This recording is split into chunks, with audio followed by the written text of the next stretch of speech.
Keep it going for Dan Weinberg. Coming up next, we have Nicole Patrick.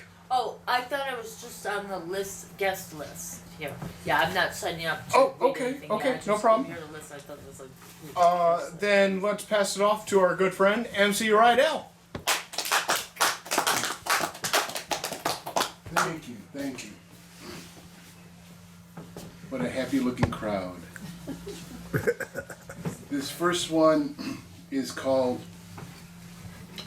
Walking Without a Destination. And it's a sestina for a poet named Sensei. It's easy to walk a lot of miles when you don't have any place to go.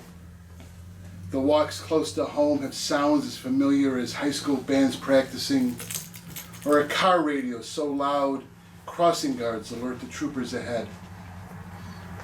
Out-of-town walks have sounds unfamiliar, some soft, some loud. Strange traffic patterns ahead.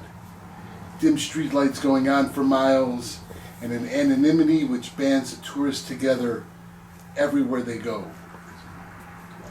Alone, a walker could go 5 miles in the city and not hear one loud scream or gunshot any place ahead.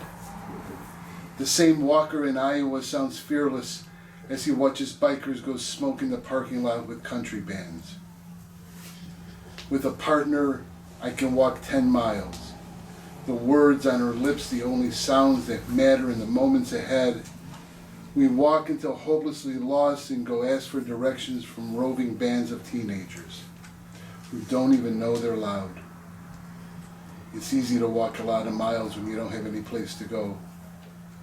Nighttime forces you to study the bands of stars until finding Polaris ahead of the clouds carrying storms, loud as cannons to the citizens afraid of sounds.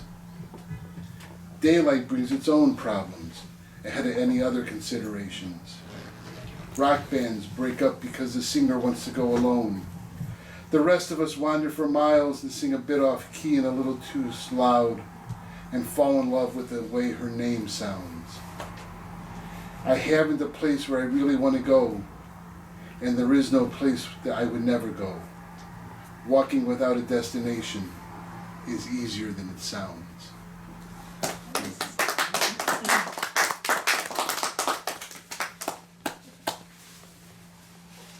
The second one is a love poem, and it's called Falling for a Goddess.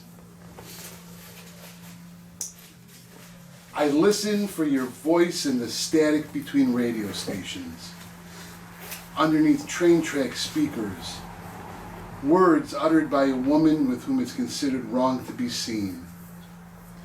You whisper in my ear all night, send your breath across my eyes, stroke my hair, fingers in the air. You're absolutely everywhere, even though you're not really there.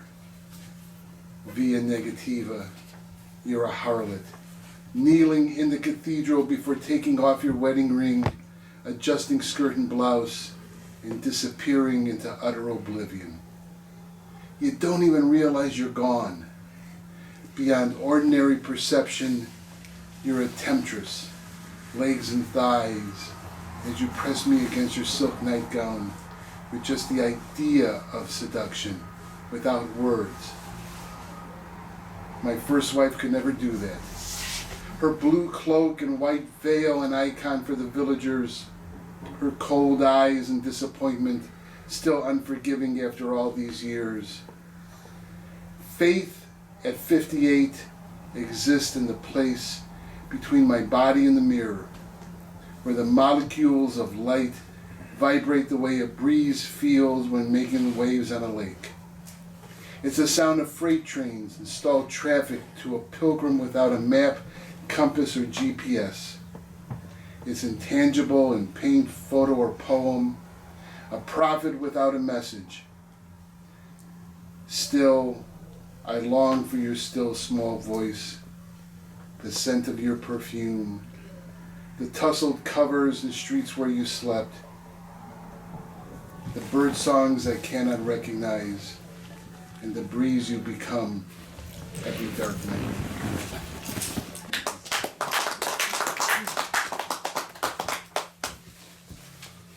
Last but not least, you're already in heaven.